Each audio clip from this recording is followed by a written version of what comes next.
अहमदाबाद में हुए विमान हादसे में अपनी जान गंवाने वाले सभी यात्रियों के प्रति मैं अपनी श्रद्धांजलि अर्पित करता हूं तथा उनके परिवारजनों के प्रति मैं अपनी गहरी शोक संवेदना भी प्रकट करता हूं। मित्रों, ये जो विमान हादसा हुआ है, इसको लेकर लोग अपने अपने स्तर पे जो जांच पड़ताल करके हमारे सामने तथ्य ला रहे हैं, हर सब अपने अपने विचार प्रस्तुत कर रहे हैं, लेकिन किसी के भी ये जो रिसर्च है उनकी, किसी का भी जो विश्लेषण है उस पर विश्वास कर पाना थोड़ा मुश्किल लग रहा है। सब अपने अपने स्तर पर ट्राई कर रहे हैं, लेकिन किसी ने ऐसी विश्वस्त जानकारी हमारे सामने या देश के सामने नहीं रखी है जिस पर आसानी से भरोसा किया जा सकता है। हमने थोड़ा ट्राई किया है, कुछ एक्सपर्ट्स के पॉइंट ऑफ व्यू से ये चीज़ें समझने का प्रयास किया है और जितना समझ पाए आप लोगों को बताने का भी मैं प्रयास करूँगा। दरअसल बोइंग के एक एक्स एम्प्लॉई हैं जॉन बर्नेट। उन्होंने जब बोइंग में जब वो सेवा दे रहे थे उस टाइम पर उन्होंने कुछ चीज़ें विजुअल ब्लो करी थी कि भाई ये कंपनी में ठीक नहीं हो रहा है। मोस्टली जो सिक्योरिटी गाइडलाइंस होती हैं उनको लेकर उन्होंने बड़ी मुखरता से अपनी आवाज़ उठाई थी कि बोइंग कंपनी में ये जो जहाज़ निर्माण के दौरान सुरक्षा को अनदेखा किया जा रहा है, ये बहुत मुश्किल होगा और आने वाले 8-10 सालों के बाद जब कंपनी के ये कोई भी चीज़ होती है शुरू में इनिशियली उसका वो समझ में नहीं आता, लेकिन जब कुछ टाइम हो जाता है उसके बाद पता चलता है। तो उन्होंने इसी हिसाब से कहा था कि 10-12 साल बाद जब बोइंग को इन समस्याओं का सामना करना पड़ेगा तब ये चीज़ें आएंगी। अभी भले ही हमें लाइटली लिया जा रहा है, नहीं हमारी बातों पे ध्यान दिया जा रहा है। इसमें भी एक छोटा सा पॉइंट था कि कुछ लोगों का कहना था कि ये बोइंग में जो ट्रीटमेंट चाह रहे थे उनको नहीं मिल रहा था, इसलिए वो कंपनी के खिलाफ ऐसा काम कर रहे थे। लेकिन वास्तव में देखा जाए तो उन्होंने बहुत सही मुद्दे उठाए थे और जो आज लगभग दर्जनों से अधिक बोइंग के बड़े विमान हादसे हो चुके हैं, जिनमें से ये चीज़ें बार बार आती हैं कि क्या कंपनी वास्तव में सिक्योरिटी गाइडलाइंस को फॉलो नहीं कर रही है, उनको अनदेखा कर रही है, जिसकी वजह से ये सारी चीज़ें सामने आ रही हैं। बर्नेट ने कहा था कि जो कंपनी है बोइंग, दरअसल 2004 से ये अपना ड्रीम लाइनर जो प्लेन ये भी एयर इंडिया का क्रैश हुआ है, बोइंग 787 ड्रीम लाइनर, उसके निर्माण का 2004 से काम शुरू हुआ। और वो पहले इस फैक्ट्री बर्नेट पहले यूएस की एवरेट फैक्ट्री में थे जहाँ बोइंग के एवरेट प्लांट में काम करते थे वो। फिर उनका 2004 में ट्रांसफ़र हुआ, वो है साउथ कैरोलिना। वहाँ पे दुनिया का एकमात्र बोइंग का फैक्ट्री है जहाँ पे ये 787 प्लेन बनाए जाते हैं। वहाँ पे ही इन्होंने इसका सिक्योरिटी गाइडलाइंस का जो वायलेशन था उस पर नज़र गई उनकी और उनको इस चीज़ को उन्होंने हाईलाइट किया कि ये बहुत गड़बड़ हो रहा है, लोगों की जान के साथ खिलवाड़ अच्छा नहीं होता है। और बोइंग की सिक्योरिटी गाइडलाइंस को जब उन्होंने पब्लिकली किया, उसको लोगों के सामने लाया, तो कंपनी का उनके ऊपर थोड़ा सा जो होता है ना वो टेढ़ी नज़र हो गई, सनी की कुर्दृष्टि पड़ने लगी। और 9 जून 2024 को वो उनकी हत्या हो गई या मारे गए, ये अभी क्लियर नहीं हो पाया है। उनका जो मेडिकल रिपोर्ट से वो कहती है कि गोली मार के उन्होंने आत्महत्या कर ली, लेकिन कुछ लोगों का मानना है कि वो आत्महत्या नहीं थी, वो समझ जाइए आप, छोड़िए इसको। तो बर्नेट ने सिक्योरिटी गाइडलाइंस को लेकर बोइंग के ऊपर सवाल उठाए थे। और एक अभी जो ये अपना अहमदाबाद में एयर इंडिया का 787 ड्रीम लाइनर क्रैश हुआ, इसमें इसको लेके एक बहुत ही एक्सपर्ट अमेरिकन पायलट है, उनके जो उन्होंने जो रिसर्च करी, जो उन्होंने बताया कि ये प्लेन क्रैश के टाइम या ये प्लेन क्रैश का जो रीज़न है वो क्या है। क्योंकि किसी का मानना है कि पायलट की गलती है, कोई कह रहा है ये अपने अपने हिसाब से बता रहे लोग,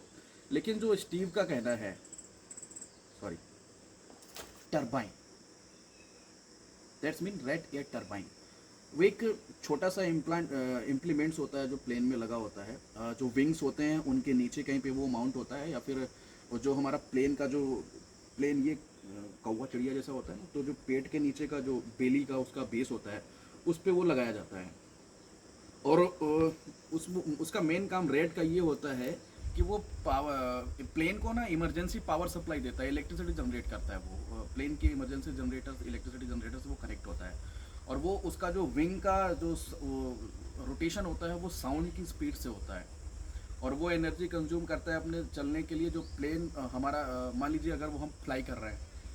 प्लेन तो प्लेन का स्पीड होता है, गिर रहे हैं तो भी स्पीड है, टेक ऑफ कर रहे हैं तो भी स्पीड होता है। उस स्पीड को वो कन्वर्ट करता है अपने लिए, वो अपना रोटेशन करता है और उस रोटेशन को वो एनर्जी इलेक्ट्रिसिटी में कन्वर्ट करके प्लेन के जो इमरजेंसी इक्विपमेंट्स हैं, फीचर्स हैं, उनको एक्टिव करने के लिए वो इलेक्ट्रिसिटी देता है, like navigation, communication, radio and mode जो भी होता होगा। तो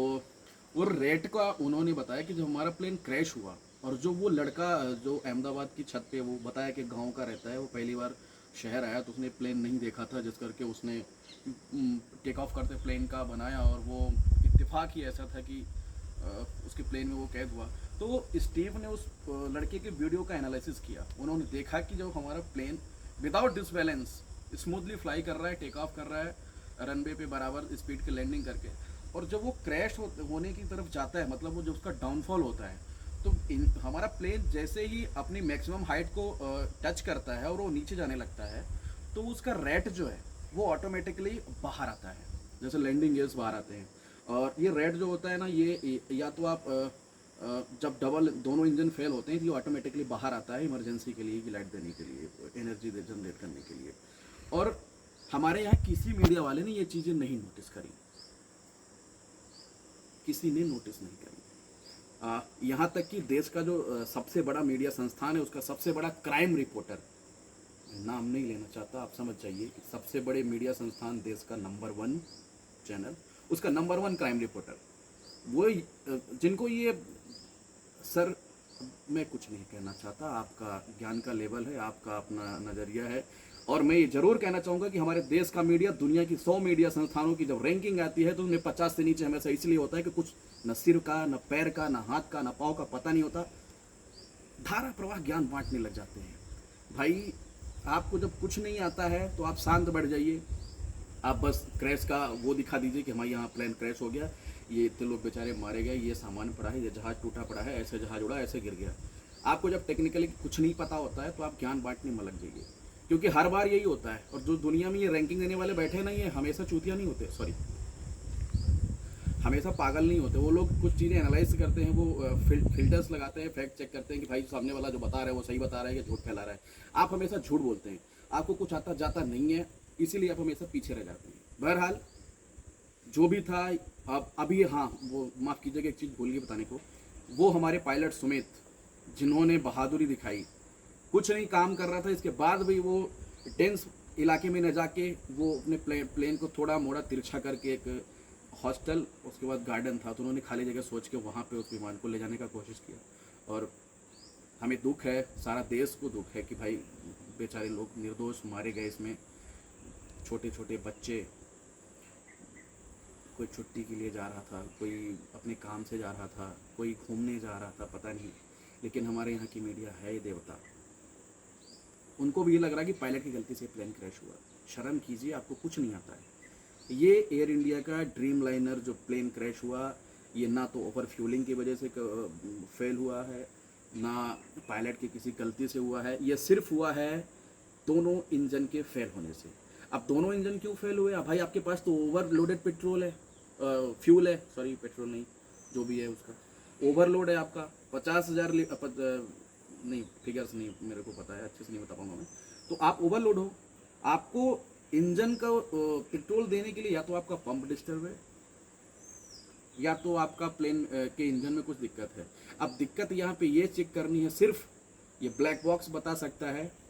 या सिलेबी के कर्मचारी या फिर जो भी वहाँ पे थे ग्राउंड पे, इंजीनियर्स, टेक्निकल सपोर्ट टीम, कि हमारा फ्यूल इंजन तक कैसे नहीं पहुँचा, हमारे पंप्स क्यों ख़राब हुए, या स्प्रे जेट जो भी होता होगा, जैसे भी टेक्निकल चीज़ें होती होंगी प्लेन में कि ईंधन को इंजन तक पहुँचाने वाले, क्या वही डिस्टर्बेंस हुआ वहाँ पे, इसलिए हमारे दोनों इंजन फेल हुए,